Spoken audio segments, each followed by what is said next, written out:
रायगड रत्नागिरीला red alert तर मुंबई पुण्यात ऑरेंज अलर्ट। राज्यामध्ये मुसळधार पावसाचा अंदाज। मराठवाडा आणि विदर्भातही पावसाचा जोर वाढणार।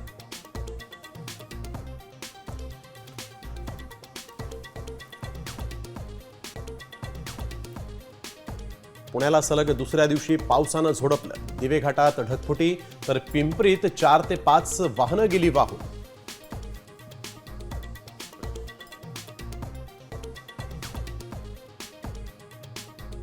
फडणवीसांच्या भेटीनंतर मनसेचा सूर बदलला।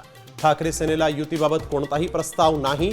मनसेचं स्पष्टीकरण तर युतीबाबत अखेरपर्यंत आशावादी, राऊतांना विश्वास।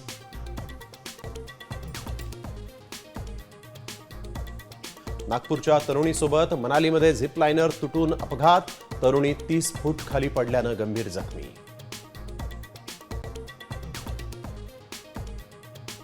विद्यार्थ्यांची पटसंख्या घसरल्यानं 35 शिक्षक निलंबित। शाळांचा दर्जा ढासळल्यामुळे बुलढाण्यात 60 शिक्षकांना कारणे दाखवा नोटीस।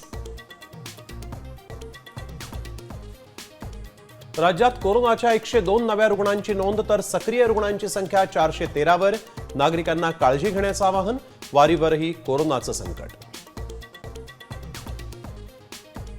पंढरपुरात विठ्ठलाच्या दर्शनासाठी आता टोकन मिळणार।